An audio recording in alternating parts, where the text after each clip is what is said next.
This is The Discourse with Dr. Ken.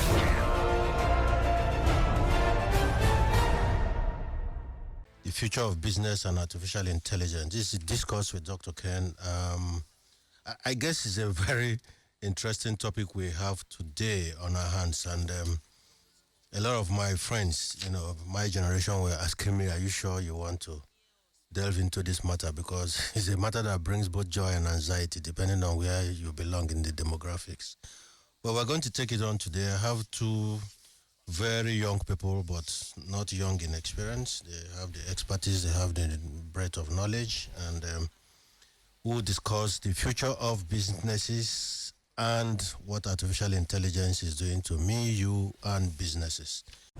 This is The Discourse with Dr. Ken. Today, because we are discussing a very special topic, which is futuristic, I have decided to start with my own proverb, in fact. And the proverb is, when roots are deep, there is no need to fear the wind. I take that again. When roots are deep, there is no need to fear the wind. So if you understand where we are with AI, then there is no need to fear the wind that is coming. I have today on the topic John Orakwe.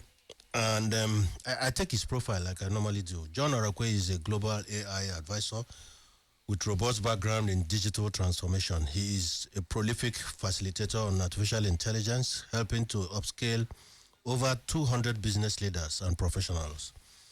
Orakwe is a member of the UNDP reference group and serves as faculty member at Tekidia Institute. He holds an MBA with specialization in advanced AI and automation. John Orakwe possesses a solid foundation in technology, operations management, marketing strategy, and global business practices. John Orakwe stands out as a leading AI programs lead and facilitator. His executive AI workshop and masterclasses continue to shape the future of AI and digital transformation, both at home here and, if you like, globally. John, how are you today? I'm very well, Dr. Ken. Good afternoon, listeners. Yes. This is The Discourse with Dr. Ken. If you begin to appreciate and understand the future, then you can deal with the vagaries of life. And this year has presented enough in terms of vagaries and difficulties. So we are learning to deal with it, and conversations like this will help. So I go to my second guest, JaneFrances Obiajulu, known as Social Media Princess, is a skilled brand and digital strategist, content creator, and social media manager. JaneFrances blends traditional business acumen with cutting-edge technology. She's a prominent voice in the intersection of business and AI in Nigeria, a strong advocate of artificial intelligence. How are you? I'm good. Thank you for having me. Good. What is artificial intelligence? Artificial intelligence simply is the ability for us to program computers that seem to imitate how we humans act. So we can make computers that recognize speech and speak back to us, like we see with ChatGPT. We can make computers that understand human language, and so anyhow that we're able to make computers that imitate any form of human action, that is a kind of artificial intelligence. Yes. So the key word is imitation. Imitation, yes. Okay, so it's not original then. Well, to a degree, it's original, but fundamentally, it is mirroring what humans are able to do. So all of that is from human data that they are. So programmed. that's basically AI, isn't it? Yes, yes. JaneFrances, are we all going to die? No, we're not. So what's your take? What's AI in your own estimation and To interpretation? Okay, well, to me, AI is an assistant computer, like every other, like our phones, to just kind of make things easier. If we take it on as another being of some sort, it's really not. It was created by people, and at the end of the day, AI is also very much flawed. So we should just take it up as a personal assistant. Okay, it has its own strength, but it has its flaws. Yes. And I'm sure during the course of this conversation, we'll talk about those advantages and the flaws. So, John Orakwe, is AI good or bad? Well, it depends on who you ask. Okay. I say this because there are many positives to it. Okay. For instance, the people at Google DeepMind, they have this interesting AI model that they have used to save humanity 1 billion years of that would have spent researching protein molecules. Really? Yes. Okay. And so what they did was simply the way proteins fold in the human body. Generally, proteins human life is made up of proteins.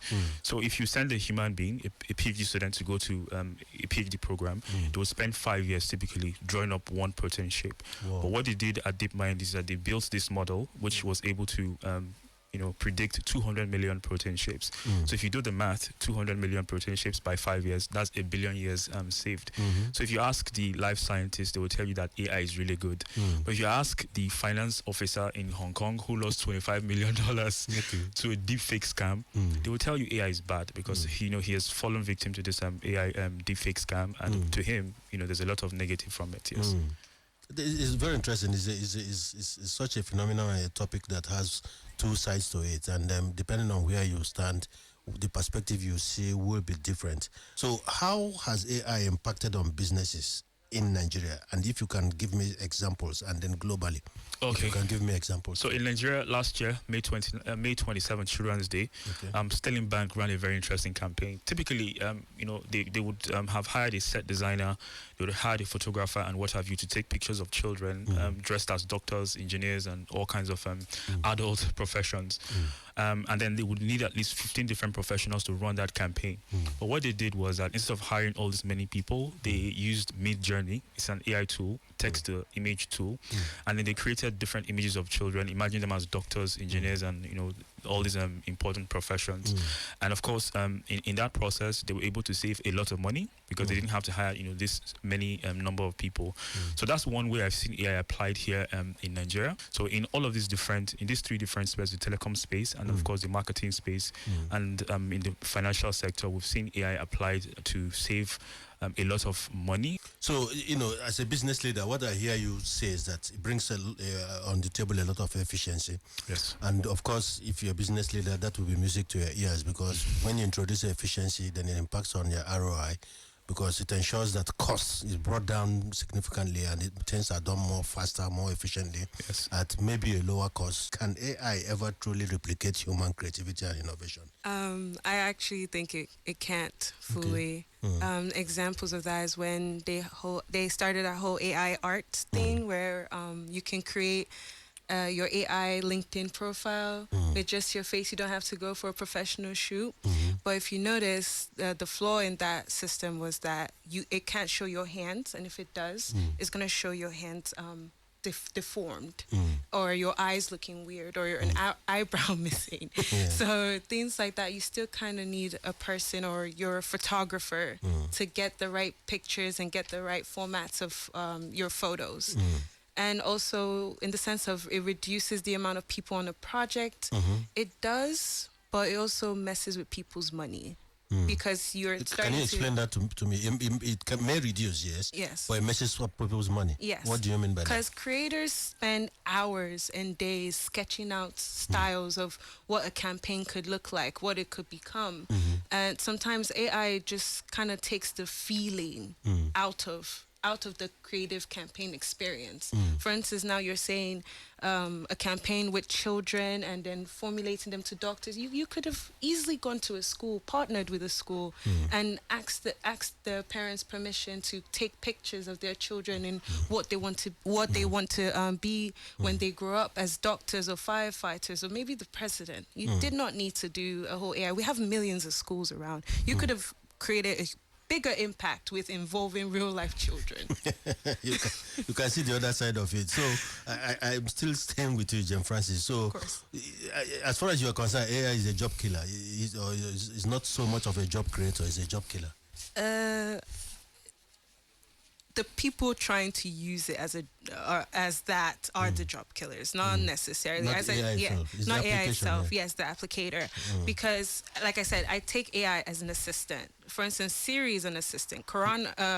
Cortana, Alexa, they're all actual AIs, voice activators that make things we don't have to touch our phone. If you're looking for your phone, all you have to do is call the name and it answers. So I just take it as that. I feel like it's the person that went out their way to create an application, say, hey, let's not bother with reaching out to a school and things. Meanwhile, the impact would have been larger. Personally, I feel if you had involved a school, like if that brand had involved the school, I feel like I would have possibly even seen it, because I'm very big with the marketing and advertising space. So I'm even hearing ads and campaigns I've never heard of before, because I was like, wait, there were no people involved. It was just AI. And I'm pretty sure if I see it, I will just see it. It will look lifeless to me. This is The Discourse with Dr. Ken. With AI automating many tasks these days, will traditional business degrees like we knew them, and education like we knew them become obsolete? If someone knows how to prompt their computer properly or prompt their AI correctly, they have an edge over just about any other person. And again, it led to what we call Kasparov's law of applied AI, which is why today, if you read the Microsoft Work Trend Index 2024, page 9 of that report, you will see that 66% of business leaders today will not hire someone if they don't have AI skills.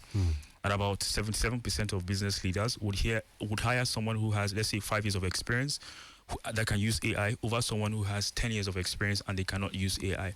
So the way businesses are beginning to understand AI is it's a fundamental skill, just as you know, people read and write. AI fluency is fundamental to how people must work today. So for businesses, like, you know, at all of the business schools from University of Pennsylvania, especially where Ethan Mollick is, what we see is that they are integrating AI into their curriculum because they see these advantages. It is not AI that will replace you, but someone using AI to, you know, do their work. I mean, that's your greatest threat in all of this job landscape. So it won't really replace people per se, but those who know how to use AI properly are those who, you know, will threaten those that don't know how to use it. You innovate or you die. I've heard that like all my life, you know, 20 years, 30 years. But today now it is real because we are dealing with machines. We are dealing with the interpretation of our task by machines. And I'll ask how this could affect our various professions, whether it is medicine, whether it is law practice, whether it is the creative world. Is there any need for educational reform to prepare the future generations for AI workforce? Slightly. Okay. So, since you say slightly, so tell me yes and no. How they fall. It's kind of hard because there are different people going to school for different things.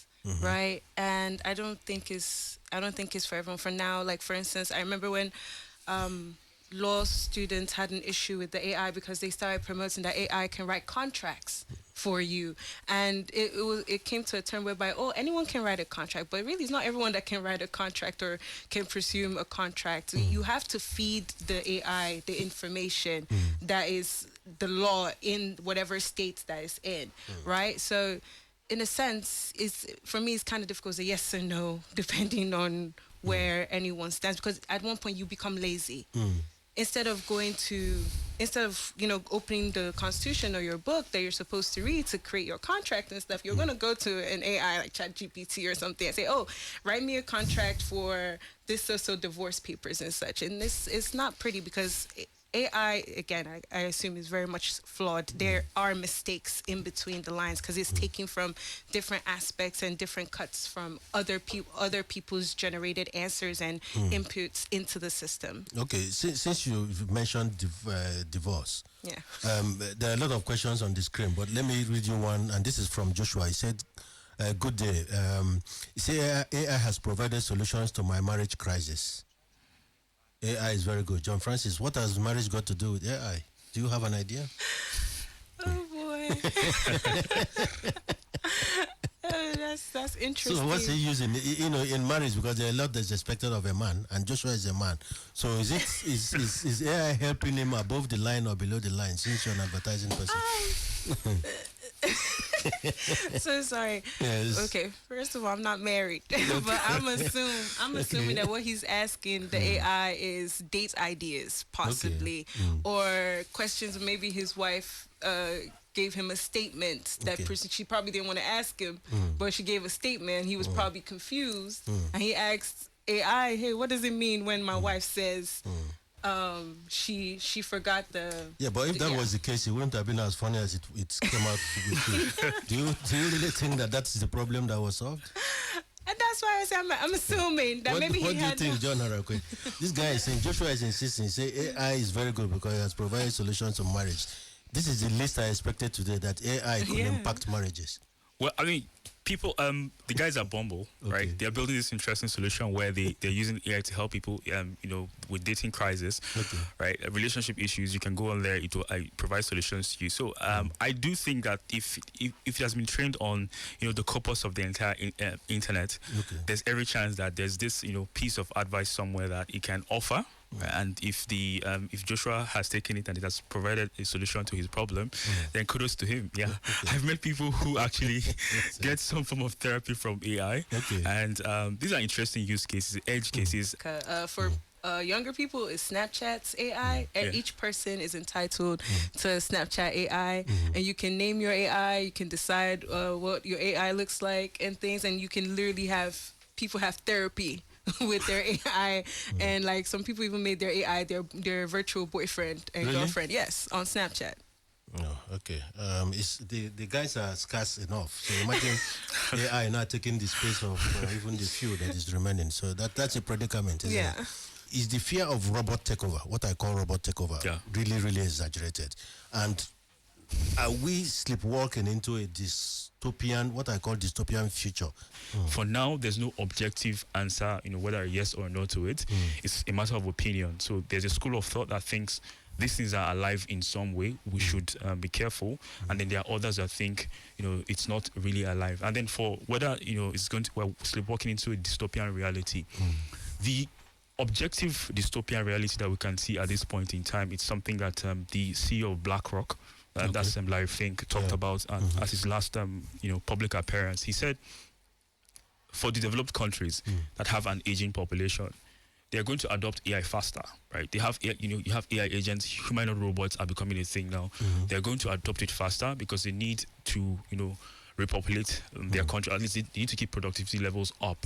And if you go to a place like Japan, for instance, the government is running a dating program to encourage young people to marry and have children, because they foresee a future where the population could collapse.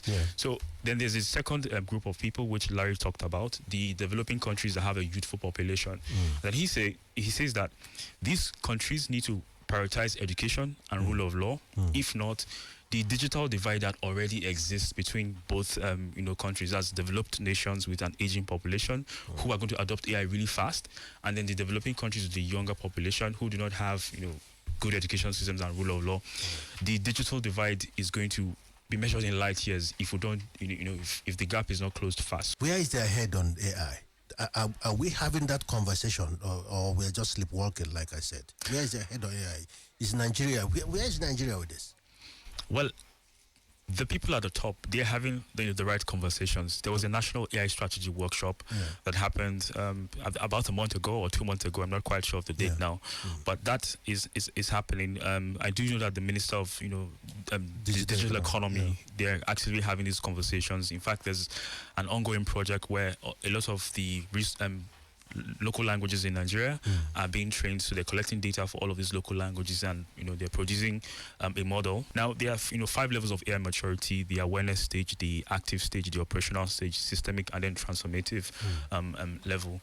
At the awareness stage and then the active stage and even operational stage, the government is actively speaking at all of those levels. And if you go into the private sector, for instance, an MTN, for instance, they are actively applying AI in their operations and all other things they do within their business function. So in the private space, they are faster and way ahead of what is ongoing in the public sector. This is The Discourse with Dr. Ken. AI invention is a blessing, and irrespective of its shortfalls, negative assumptions by people, the sense of responsibility has helped me a lot in broadening my knowledge, task, and learning practical improvement, and having learned how to code and coding programs as a visually impaired person. So you can see, it's not just helping those of us that are fortunate to be whole, but this is Alex, who is visually impaired, and is acknowledging here that AI is, has been of, that's heartwarming, isn't it? Yes, very. Yes. Is AI-powered micro-influencers selection just a way for big brands to exploit micro-influencers with lower fees? Already, micro-influencing, people in that space already are being lowballed a lot, especially in Nigeria, whereby they don't really see the gains of using someone to project a product. So when they take up the concept of AI into a campaign and things, and they feel that, oh, like we get more out of AI compared to using a person, I would like to remind or educate people that influencing is there are people that have a community that serve a certain type of demographic, a niche, like food or tech, like beauty. For instance, I would say someone like Diana Eneje. She's more in the beauty space and such. If you want to promote like a beauty product like Zara and such, you want to use someone like her. I don't see the benefit of using an AI for. I don't see the benefit of using an AI for such campaigns. People want to feel, again, products. When you're selling a product, you're trying to sell a feeling. You're not trying to sell the product. You're trying to sell the feeling the product gives you. So I feel AI is too generic. And when people do that, they're like, oh, that I've heard the concept like, oh, that why would I need to use a person? AI is free. You can just pay like $10, $10 compared to paying an influencer maybe $100K or more.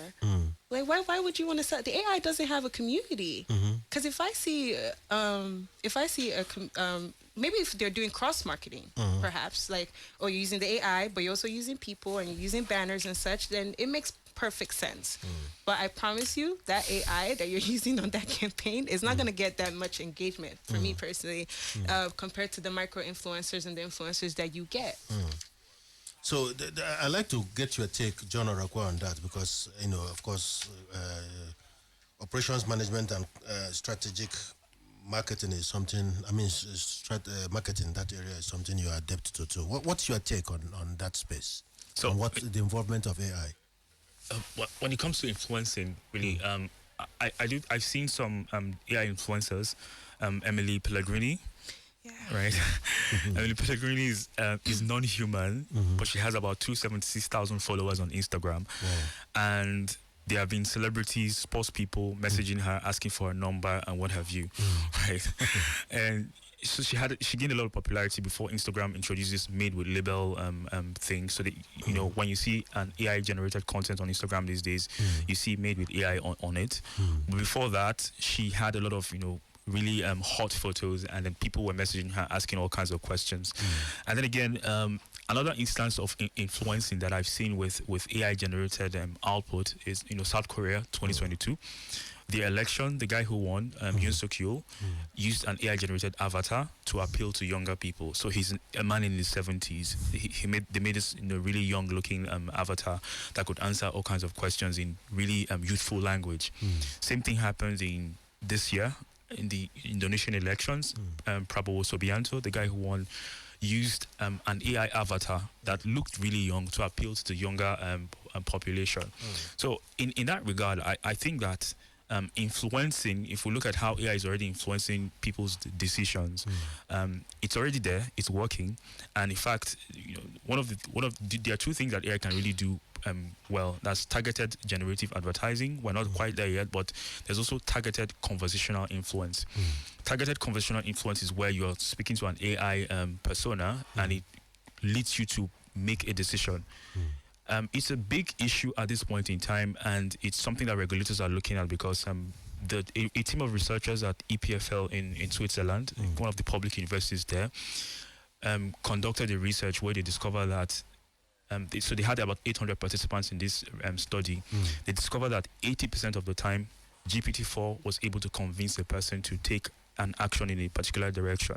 And it became more effective when this model had personal information about the individual that it was having a debate with. Influencing can already be done with AI, but as it is, when people know that output has come from an AI model, then they regard it much less. Like, I feel like people are kind of messing with the thought process of that. You understand that it's one person at a time, but with influencer marketing, a one-person job, you're entitled to like 20,000, 200,000 people before they found out that influencer was an AI, right? If you had someone like Annie on it or something, or Diana, there's a likelihood that just because it's her page, people people that follow them are more likely to go back to that page over and over again because of that brand. And when they see the brand, right, they're going to resonate the person with that brand, if that makes sense. So I feel like AI is just a one situation thing. It can't keep interacting compared to other micro influencers that are going to keep posting and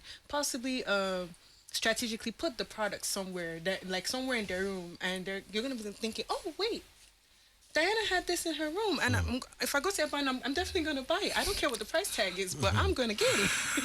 And AI is not with me in real life. True. So that's the difference. And that's where it kind of, brands kind of upset me, because you start to lowball people that this is their work, this is what they do, and this is what they work with. And when you're trying to lowball their pay and things because you can use an AI. But the AI would need to be corrected if an eyebrow is missing.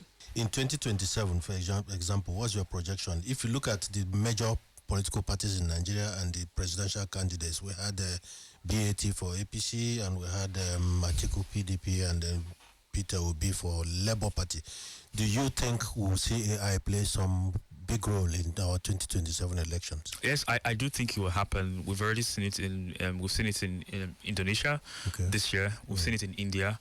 We've seen it in the US to the degree that in New Hampshire in February this year, there was an AI-generated deepfake of the president, Joe Biden, and that was what prompted the US FCC to actually outlaw robocalls. So this upcoming elections in the US, no robocalls, no AI-generated robocalls can be used. So I do think that we can learn from all of the examples. Do you think we can? But do you think our political parties are capable of? We saw it last year. There was this deepfake. They called it deepfake audio of Obi in conversation with one of the revered men of God in the country. So they say it's deepfake, right? So we need people like deepfake forensic experts who can investigate all of these clips to understand if it's deepfake or not. So we've seen it already, traces of that happening in the last election, and I do think that with all of the elections that will happen this year around the world, they are all watching, and every other political party in all of these countries would adopt AI. I think that by 2027 we live in a completely different world where you can make maybe 10-second or 10-minute videos all AI generated. Okay. Can AI generated content ever truly capture the authenticity that drives the successful influencer marketing? No. Your answer is no. No. Why? So, and I'll come back to you, John, on course. that if you may. When you take AI in that situation as a creative, graphic designers are known to, before they start their day at the job, they actually go on Behance and Adobe Space and actually on Pinterest and just browse through people's work and just to see it's kind of like get the creative juice flowing of what they're going to create for the day. It's the same thing with AI, with creative writers and such. They just go in there, they probably type out whatever their boss said that he wanted. They're not going to use what's on the AI exactly. They're just going to look through it and just, oh, okay, that sounds good, and just sketch something out, and then they're going to put the Naija in it. They're going to put the vibe in it, and it's going to be way better than whatever the AI had thought of. Should there be limitation on development or use of certain types of AI? Is there any need for international relations or responsible AI development? Yeah, there needs to be. Because when I hear from all said today, that I needed to ask that question, because shouldn't there be a limitation on the development and use of certain AI? Yes, there should be, especially for the ones that generate art. It's not fair on the artists and the photographers that take their time to design and create from scratch.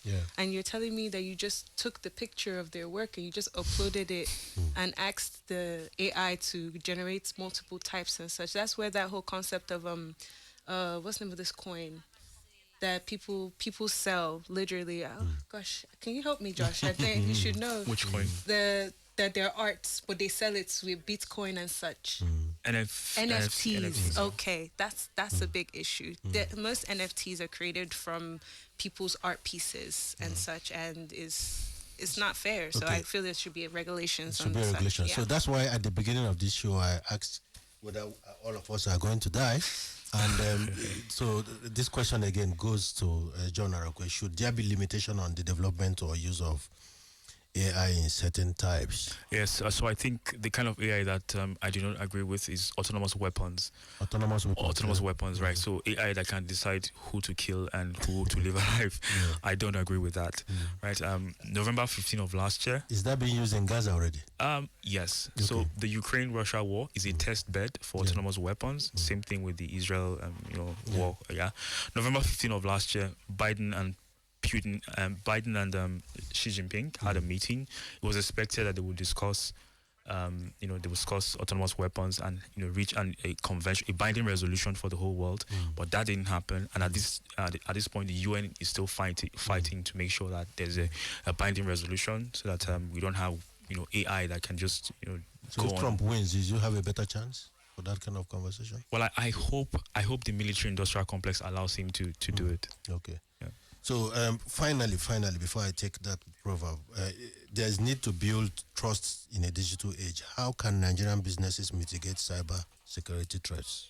So I mentioned in the Orakwe and JaneFrances Services, they lost $25 million. Yeah. The head of WPP was attacked, unsuccessful. And that's a good thing. So the program, what I would advise is, the Finnish, Finland, they have a very good media literacy program. It's the best in the world. Okay. And what they do is that they inoculate people. So what they do is they make you, try out different things. For instance, I talked about voice cloning. So part of what we do in some workshops is we make people clone their own voice and then use it to do something. So when you see that your voice can be cloned so easily, you become sort of immune to it. So for instance, let's say I get a call 9 p.m. from someone who is vulnerable in my family asking me to do certain things, I already have the understanding that someone can clone their voice and try to initiate a transaction from my own end. So the best way to prepare people, like I said, is there are 5 levels of AI maturity. Try and get all of your employees to at least level 2 of their AI maturity. So they are aware of what's going on, but they're also at the active level of AI maturity. So at that stage, they are much more immune and they wouldn't lose $25 million like it happened in Hong Kong. Yes. I have an Igbo billionaire, I keep telling him that he has to do something about his mother tongue interference. He says, no, leave it like that. At least nobody can clone it. That's an advantage. That's an advantage, isn't it? I'm not really in that space, Okay. but I would say education-wise, I think they need to make young people more and more aware of it. Try to infuse it into the educational system as much as possible, from introduction to, like he mentioned, awareness and implementation stage, just well enough that they'll be more out of the classroom. They can go out of their way instead of just scrolling through social media to laugh. They can also scroll through social media to follow people that actually know about this. Like, I take your proverb for the week. John, do you have a proverb for the week? I have a pigeon proverb. Okay. And it's akara. I get the same parents, but them they different. So like, Okay, Akaramomo get the same parents, but them they different. Yes. They come out differently, isn't it? yes. Very good. And Jane, you give us the song for the week, JaneFrances. Smooth Criminal by Michael Jackson. By Michael Jackson. I'm sure we have that, isn't it? I'm surprised you were able to give us that. That's not of your because generation, in 2 isn't days his death. it? Oh, is it? birthday. Oh, wow. Okay. Thank you very much. You have a fantastic week ahead of you. This Discourse with Dr. Ken. And that's it on The Discourse with Dr. Ken.